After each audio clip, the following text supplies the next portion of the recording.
इस्तेमाल करती है, तो जाहिर है उन सारे चैलेंजेस के बावजूद इस प्रोजेक्ट को कंटिन्यू करना एक चैलेंज था। इस हद तक बात आ गई थी कि इस प्रोजेक्ट को शेल्फ कर दिया जाए, क्योंकि इसकी कॉस्ट बहुत बढ़ गई है, महंगाई बहुत बढ़ गई है, रिसेशन बहुत बढ़ गई है, डॉलर की कीमत बहुत ऊपर जा चुकी है, सीमेंट सरिये की कीमत बहुत ऊपर जा चुकी है। एक तरफ ये चैलेंज था कि इस प्रोजेक्ट को कंटिन्यू किया जाए या इसको ख़त्म किया जाए, लेकिन गवर्नमेंट ऑफ सिंध ने ये फैसला किया, क्योंकि ये आज के लिए प्रोजेक्ट नहीं है, ये अगले 40-50 साल के जो हमारी जनरेशन्स हैं उनके लिए ये प्रोजेक्ट है कि आइंदा के लिए जो ट्रैफिक, जो पॉपुलेशन कराची में बढ़ रही है, उसको मद्देनज़र रखते हुए हमें ऐसे प्रोजेक्ट बनाने जिससे आपने ट्रांसपोर्ट और मोबिलिटी को ज़्यादा ईज़ करना है। लोगों को आपने इस तरह के प्रोजेक्ट्स देने जिससे वो फ्यूचर में भी जो है वो आसानी से अपनी जहाँ पे उन्होंने सफ़र करना है उन सफरी सहूलियात को बेहतर कर सकें। इसीलिए ही इंफ्रास्ट्रक्चर पे, इस तरह के प्रोजेक्ट में 90% जो अखराजात हैं वो सिर्फ इंफ्रास्ट्रक्चर पे होते हैं। जो रोलिंग स्टॉक है बसेस, उस पर अखराजात कम होते हैं। तो उन सारे चैलेंजेस के बाद इस प्रोजेक्ट को जो है वो कंटिन्यू किया गया, और अब लोग देख भी रहे हैं, लोग अप्रिशिएट भी कर रहे हैं कि हाँ ये वाकई काम हो रहा है। तो इस बीच में जो काम नहीं हो सका उसमें भी, या जो डिले हो सका उसमें भी कोई बदनीयती या सुस्त रवि नहीं थी, सिर्फ वो चैलेंजेस थे जिसको उन चैलेंजेस को देखकर जो है उसमें फैसला करना था। तो हुकूमत सिंध जो है वो इस पूरे प्रोजेक्ट्स को जो है वो खुद सुपरवाइज कर रही है, और आप देख रहे हैं। और अभी भी मैंने जिस सेक्टर पर आप खड़े हैं, ईद से पहले मैंने उनको कहा है, ईद से पहले जो साइड वाली सड़कें हैं जहाँ पे लोगों को सब दुश्वारी हो रही है उनको कंप्लीट कर लिया जाए, और यहाँ से लेके आगे कौन सा एरिया, ये चौरंगी, पीपल्स चौरंगी, ईद से पहले ये सारा जो है आपको दोनों साइड जहाँ पे अभी नज़र आ रहा है कि जहाँ पे इस वक्त रोड टूटा हुआ है वो बेहतर हो जाएगा और बिल्कुल उसकी रिजिड पेमेंट हो जाएगी। तो हम आगे भी इसको, पूरे प्रोजेक्ट को, हमारी कोशिश ये है कि जल्द से जल्द इसको कम से कम जो यूनिवर्सिटी रोड वाला इलाका है इसको हम क्लियर करें। सिर्फ बीच में 2.7 किलोमीटर का एक रास्ता है जो कि K4 की ऑगमेंटेशन की वजह से वहाँ पे पाइपलाइन डल रही है। उन्होंने हमें टाइम दिया कि अप्रैल में वो हमें वो इलाका देंगे। तो जैसे ही अप्रैल में वो जो 2.7 किलोमीटर का रास्ता है वो भी ठीक हो जाएगा तो फिर जो है हमें आसानी होगी। इस वक्त कराची में मेगा प्रोजेक्ट्स बहुत बड़ी तादाद में चल रहे हैं। जो सबसे बड़ा, जो मैं समझता हूँ कि बहुत बड़ी एक अचीवमेंट है और कराची के लोगों को जो सबसे बड़ी सहूलत है वो शाहराह भुट्टो की, वो मार्च में, एंड ऑफ मार्च या फर्स्ट वीक ऑफ अप्रैल में वो थ्रू, अभी तक कायदाबाद तक है, फिर आगे तक जो है वो M9 तक वो थ्रू हो जाएगा। ये बहुत बड़ी एक सहूलत होगी जो हमारी ट्रैफिक के इस वक्त जो चैलेंजेस हैं उसके लिए मैं समझता हूँ कि ये बहुत ही एक बड़ी सहूलत है कराची के शहरियों के लिए कि उनकी एक तो ट्रैफिक डाइवर्ट भी बहुत हो जाएगी और जो इस वक्त जो बड़े चैलेंजेस हैं वो हमारे काफ़ी रिजॉल्व होंगे। इसी तरीके से काफ़ी अंडर पासेस पे काम चल रहा है।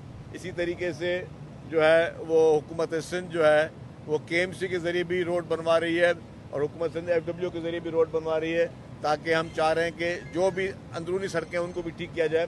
तो इस वक्त मैसिव तौर पर कराची की डेवलपमेंट हो रही है और बड़े पैमाने पर जो है वो जो इंतज़ामिया है वो काम करिए। लोकल गवर्नमेंट डिपार्टमेंट हुकूमत सिंध का वो दिन रात लगा हुआ है।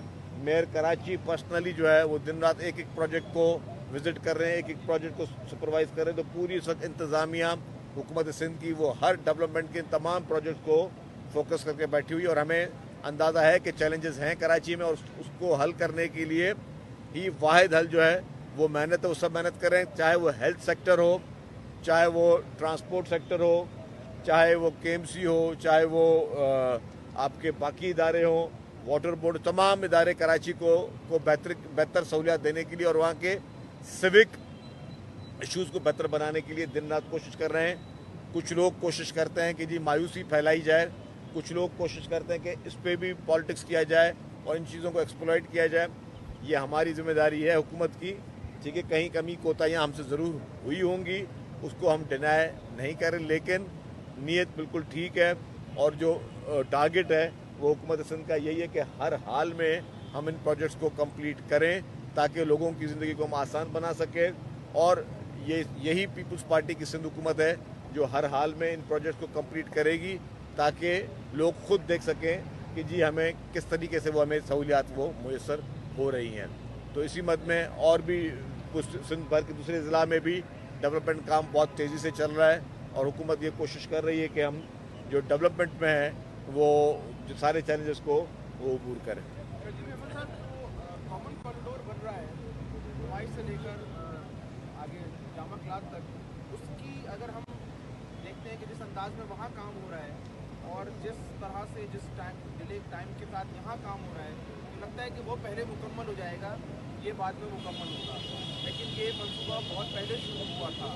कोई एग्जैक्ट डेट दे सकते हैं, क्योंकि उन्होंने तो कहा है कि वो अक्टूबर में मुकम्मल कर लेंगे। इसकी कोई एग्जैक्ट डेट दे सकते हैं कि ये कब मुकम्मल? देखिए वो बहुत छोटा पैच है, ये एक बहुत बड़ा चल। अभी तो उसमें आपने हमारे डेपोज बनने हैं, अभी हमारे जो यहाँ पे स्टेशंस बनने हैं, बहुत बड़ा काम। हमने तो इनिशियली ये कहा कि हम इस कॉरिडोर को रिजॉल्व कर लें ताकि सब लोगों के लिए सबसे बड़ा चैलेंज क्या था। अभी भी आप देखें कि अगर ट्रैफिक स्लो जा रहा है तो नैरो रोड है और रोड को बनना है, तो पहले तो हमने इस कॉरिडोर को जो कॉरिडोर को तैयार कर दिया। जिस जगह पे आप खड़े हैं यहाँ पे कॉरिडोर तैयार है। अब जो साइड लेन है, जो साइड वाले रोड हैं, उसको हम पहले कंप्लीट कर लें ताकि यूनिवर्सिटी रोड को हम थ्रू कर लें। हमारी प्रायोरिटी ये है कि मैंने जैसा कहा कि बाकी हम एंड ऑफ मार्च में कंप्लीट करें। अप्रैल में हमें 2.7 किलोमीटर वो मिलेगा वाटर बोर्ड वाला, उसको हम कंप्लीट करें मतलब जून तक, तो हम ये मेन कॉरिडोर में निकल जाएं। फिर लोगों को ये कम से कम परेशानी नहीं होगी कि अब हमें इस रेड लाइन की वजह से किसी की ज़िंदगी अजाब में। फिर चैलेंज होगा कि रेड लाइन बनेगी कब, जो आपका सवाल है। रेड लाइन बनाने के लिए मैंने कहा कि इस वक्त डेपोज पे भी काम हो रहा है, हमने ज़मीन अक्वायर कर ली। हमारे पहले डेपोज पे हमारे पास चैलेंजेस बहुत थे। हमारे पास डेपोज की पोजीशन के शुरू में चैलेंजेस थे, हमें आपको भी पता है कि हमें डेपो की पोजीशन नहीं मिल रही थी, फिर हमने उनको रीलोकेट किया। फिर हमारे पास बीच में सिविल एविएशन के चैलेंजेस थे, फिर हमारे पास यूटिलिटीज़ के चैलेंजेस थे। वो जो चैलेंज चलते रहे, तब आपके जो सबसे बड़ा चैलेंज था वो इन्फ्लेशन का चैलेंज था। और इन्फ्लेशन किसी एक प्रोजेक्ट पे नहीं आई है, पाकिस्तान के हर प्रोजेक्ट पे वो इन्फ्लेशन जितनी आई है उतनी ही आई है। लेकिन क्योंकि यहाँ पे हमारे पास कॉन्ट्रैक्टर्स के कुछ ज़्यादा उन्होंने ओवर अपनी बिलिंग रखी हुई, तो उनको हमने नेगोशिएट किया और हमने उसमें बिलियंस ऑफ रुपीज़ नेगोशिएशन के बाद हुकूमत के बचाए हैं, सेव किए हैं। तो क्योंकि हम या तो एक था कि हम किसी की ब्लैकमेलिंग में आके आंख बंद करके उनके बिल्स अप्रूव कर देते, जो सबसे आसान तरीका था। दूसरा था कि नहीं, हम एक एक चीज़ को चेक करें और फिर उसे चेक करने के बाद चीज़ें आर्बिट्रेशन तक भी गई। मतलब जो एक हमारे पास कॉन्ट्रेक्चुअल एक चीज़ें थी कि जी कुछ आर्बिट्रेटर्स थे, उन्होंने फैसले भी किए जो कि कॉन्ट्रैक्टर्स के हक में थे। उन फैसलों के बरअक्स हमने उनसे नेगोशिएशन की कॉन्ट्रैक्टर से, ताकि हम गवर्नमेंट के पैसे बचा सकें। और ये जितना प्रोसीजर हुआ है वो बिल्कुल ट्रांसपेरेंट हुआ है। उसमें हम कहते हैं दुनिया के जिस इदारे ने भी आके वो देखना है उसको हम जाके दिखाने के लिए तैयार है। तो ये सारी चीज़ें करने के बाद अब हमने उस प्रोजेक्ट को भी चलाना था, तो उसको चला रहे। तो अभी पहले ये यूनिवर्सिटी रोड और ये आपका जितना भी जिना एवेन्यू, ये सारा क्लियर आपका हो जाएगा 2-3 महीने में। उसके बाद BRT में मजीद टाइम लगेगा, हो सकता है उसमें मजीद 1-1.5 साल लग सकता है। सर, सवाल ये है कि टोटल कितने स्टॉप्स बनेंगे रेड लाइन के, और जैसे टोटल कितने स्टॉप्स बनेंगे स्टॉप्स, ठीक है, वो भी बता दीजिएगा। और दूसरी चीज़ सर, बड़ी ज़बरदस्त है कि रेड बसेस चल रही हैं, ग्रीन बसेस चल रही हैं, बहुत ज़बरदस्त है। लोग तारीफ भी करते हैं, उस पर सफ़र भी करते हैं, और वो जो सफ़र है वो सिंध हुकूमत और बिलखुसूस आपकी जो काविश है उस पर एतमाद का मसला है। लेकिन सर ये बताएगा कि जो अभी भी जो रिवायती बसें चल रही हैं, चाहे वो पब्लिक ट्रांसपोर्ट की सूरत में मिनी बस हो गई, कोचेज़ हो गई, वो अभी भी लोगों के खतरात, जानों के खतरात कितने हैं, उनको कब तक बंद कर दिया जाएगा? और ये CNG रिक्शास कब तक बंद हो जाएंगे? देखिए जी, CNG रिक्शास और बस सर ये जैसे आपको पता है कि कोर्ट के कहने पे चल रही है। स्टेशंस की आपने बात की, रीडिज़ाइनिंग हुई है, नए सर उसके नंबर आएंगे। पुरानी बसों की बात की, जैसे जैसे हम नई बसें लेके आ रहे हैं, अभी भी हमारी नई बसें जो हैं पिछले कुछ 2 महीने से कस्टम हमारी रोक कर बैठा हुआ है। और उस पर मैं अभी बात शायद हमें उम्मीद मिली है कि हम करेंगे, जो duty capacity wise Punjab government को देनी चाहिए उतनी ही सिंध गवर्नमेंट को देनी चाहिए। हमें शिकायतें हैं, ये मेरे सेक्रेटरी साहब साथ खड़े हुए हैं, कि पंजाब गवर्नमेंट को उन्होंने शायद कोई 1%, हाँ सर, 1% चार्ज किया, हमें उन्होंने कोई 17-18% चार्ज किया है कस्टम की। अब उसको हम देख रहे हैं। हमने उनको कहा कि जी हमारी स्पेसिफिकेशन बसों की वही है जो पंजाब ने मंगाई हैं, वो एक हमारा अलग लड़ाई चल रही है, कोर्ट में भी लड़ाई चल रही है। तो या तो कस्टम किसी एक जगह गलत है, या हम गलत हैं कि जी हमारी स्पेक्स गलत है, हम उनको ही एक बात बोल रहे हैं, या कस्टम एक जगह पे गलत है, या वो पंजाब से कम ले रहे हैं, हमसे ज़्यादा ले रहे हैं, या हमसे ज़्यादा ले रहे हैं, मतलब कोई ना कहीं एक जगह पे तो वो भी गलत है। वो हमारी अलग चीज़। हालांकि वो बसेस जो है कब की जो है वो 2-3 महीने से जो है वो वहाँ पे पोर्ट में खड़ी हुई हैं, और हम लोग रोज़ाना लेटर लिख लिख के हम वो उनसे कर रहे हैं जी। और हमने FBR से भी कहा है कि जी बराए मेहरबानी एक कानून चलाओ।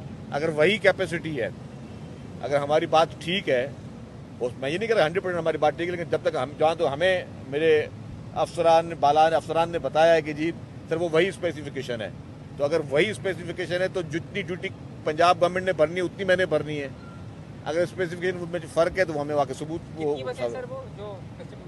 वो काफ़ी बसें हैं जी। जी जी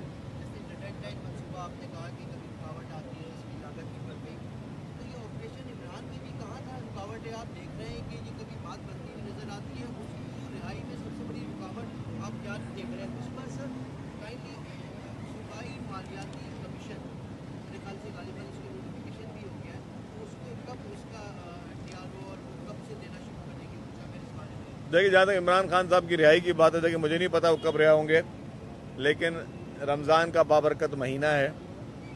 एज ए इंसान उनकी सेहतियाबी के लिए, उनकी तंदुरुस्ती के लिए और इमरान खान की बड़ी उम्र के लिए मैं दुआगो हूँ कि अल्लाह ताला उनको लंबी उम्र दे, सेहत दे, तंदुरुस्ती दे। जो उनके आँख का मसला है वो भी हल हो जाए, और जो भी उनके मसाइल हैं वो हल हो जाए। जहाँ तक उनकी रिहाई की आपने बात की, देखिए रिहाई उनके अपने हाथ में है और रवैयों पर है। एक तो जो PTI के अंदर मेरे ख्याल से जो वो सब अभी तक रेस में है कि जी कौन आगे जाए। वो लीडरशिप की रिहाई पे फोकस कम है। हर कोई अपनी इंटरव्यूज़ में और अडियाला के बाहर आके सबको पता है कुछ नहीं होना, मुलाकात नहीं होनी, रोज़ाना वहाँ पे तमाशे लगाना, वो कर उनका अपना ज़ाती मसला है, उस पर मैं कुछ नहीं कह सकता। लेकिन बेहतर है कि वो लोग फोकस रहें उनकी रिहाई के लिए। और जिस तरीके का जो सबसे बड़ी मैं चैलेंज समझता हूँ, जो कि सबको बुरी लगती है, और वो है कि जिस तरीके से सोशल मीडिया पे और बाहर दुनिया में बैठकर PTI के हवारी जिस तरीके से इदारों को निशाना बनाते हैं, मुख्तलिफ लीडरान को निशाना बनाते हैं और बदतमीज़ी में दुनिया के सारे रिकॉर्ड तोड़ देते हैं, इसको अगर बेहतर कर दे तो काफ़ी इम्प्रूवमेंट आ जाएगी। ये मेरा उनको मशवरा है। पता नहीं कि इनकी कितने लोग ये सुन रहे हैं। सिर्फ अपनी लैंग्वेज को जो चॉइस ऑफ वर्ड्स को आप इम्प्रूव कर लें, ठीक है ना। आप इख्तलाफ हर एक से कर सकते हैं, इख्तलाफ करना जमहूरियत का सबसे ज़्यादा बड़ा हुस्न है। लेकिन इख्तलाफ में अगर आप गालम गलोच दे दो, लोगों की फैमिलीज़ को गालम दे दो, गालियाँ दे दो, उनके बच्चों को गालियाँ दो, और बहुत गिरी हुई हरकत। कभी कभी तो सिर्फ वो सोशल मीडिया की ब्रिगेड नहीं, वो बड़े बड़े एंकर्स को मैं देखता हूँ, बड़े बड़े नाम और अपने आप को जो यहाँ पे नेशनल मीडिया बैठे थे, वो इस तरह की जब बिलो द बेल्ट बातें कर रहे होते, मतलब उनको क्या किसी चीज़ का कोई शर्म वो नहीं होती कि भाई आप किसी की फैमिलीज़ के लिए बातें कर रहे हो, किसी के बच्चियों के लिए बातें कर रहे हो, तो क्या आपको मतलब एक सेल्फ वो चीज़ नहीं आती यार मैं कैसे कर सकता हूँ ऐसी बात। मैं एक तो सोच कैसे सकता हूँ, चलो अगर उस तरह की गिरी हुई सोच है भी सही, तो आप कह कैसे सकते हैं पब्लिक के लिए। तो मतलब ये गंदी सोच की अक्कासी, थोड़ा इसको अगर इम्प्रूव कर लें, थोड़ा मैं कहता हूँ, तो इनकी काफ़ी मसाइल हल हो जाएंगे। सिंध के विरहाङे वारे मामले ते गवर्नर साहब रात चयो आहे त इहा हल्की फुल्की मौसीक़ी आहे, इहा हलणु घुरिजे हिते ऐं कुझु कोन कंदो, मूंखे ज़रूरत पई मां डॉक्टर फारूक सत्तार खे मैदान में लाई। अच्छा सर, हिन में इहो भेट कजो त एक आइनी घर जेको आहे उन में सियासी जेके अञा ताईं ॻाल्हियूं हलनि देखो वो बातें हो चुकी हैं काफ़ी, मैं उसको रिपीट नहीं करूँगा। कल इससे पहले 2 दिन पहले मैंने असेंबली में बात की थी कि जी गवर्नर हाउस का एक तकद्दुस है, एक आइनी इदारा है, और गवर्नर हाउस का काम होता है कि जी आप वफाक और सूबे के बीच में हम आहंगी को पैदा करें। जो इसका जितना मैंने थोड़ा बहुत कानून पढ़ा हुआ है उसकी मैंने वहाँ पे इस तरह की कंट्रोवर्शियल मीटिंग्स नहीं होनी चाहिए थी, नहीं होनी चाहिए फ्यूचर में भी। और जहाँ तक ये फारूक सत्तार की गुफ्तगू, और ये देखें ये फारूक सत्तार आपको पता है कि मतलब जो उसका सियासी पिछले 2-3 साल का करियर रहा है वो किसी से छुपा हुआ नहीं है। वो खुद बेचारा मिस्किन आदमी है, तो वो इतनी बातें करे जितनी जो है उसको कहते हैं कि अपने लेवल पे बात करे फारूक सत्तार साहब। और उसको ना खालिद मकबूल साहब कबूल करने के लिए तैयार थे, ना उनको मुस्तफ़ा कमाल साहब कबूल करने के लिए तैयार थे। मैंने सुना है कि आज शायद दोनों की सुलह हो गई है। अच्छा, हाँ, मुझे पता चला, अच्छी बात है कि दोनों की सुलह हो गई है। तो खैर ये भी अल्लाह ताला उनको, रमज़ान का महीना हम तो खुश होंगे कि सारे लोग आपस में बन के रहें, तो ये भी बन जाए, अच्छी बात है। अच्छा सर, एक छुट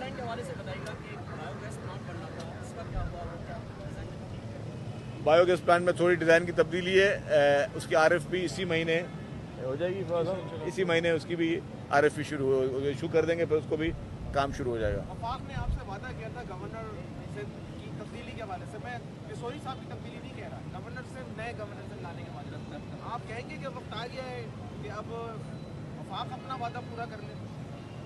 देखिए जी, बहुत सारे वादे वफाक ने किए थे और मैं समझता हूं कि वफाक ने जो वादे किए थे, वफाक के वादे नहीं थे बेसिकली, वो दो पार्टियों के बीच में बातें थी।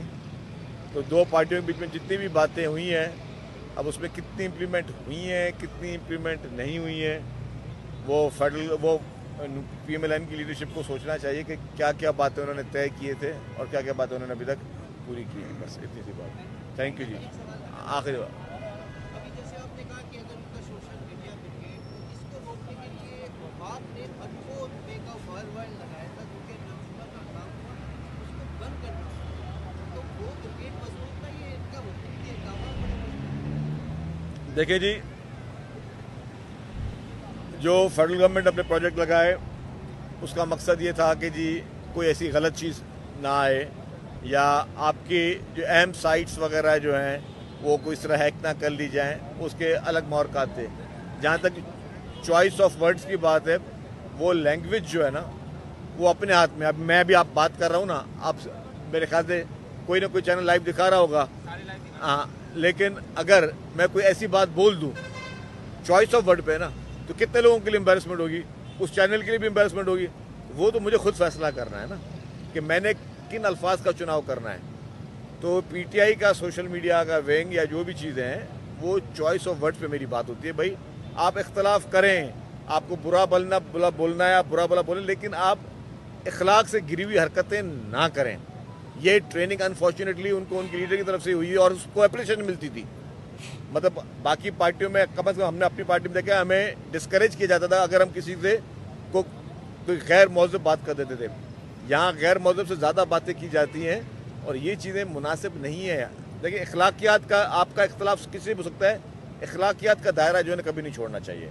आप जितनी मुखालफत करें, जो चीज़ें करें, लेकिन आप अगर किसी को बिलो द बेल्ट बात करोगे तो मतलब आप अपने लिए लाइफ टाइम के लिए उसके जो है लिए आप चीज़ करोगे। मेरी गुजारिश होगी PTI के तमाम लोगों से कि आप बिल्कुल आपको अपने इख्तलाफ रखें, अपने लीडर के साथ मोहब्बत करें, उनकी रिहाई के लिए कोशिश करनी है आप कोशिश करें, लेकिन उसके उस सिलसिले में आप लोगों को जो है गालम गलौज जो है वो ना करें। Thank you ji.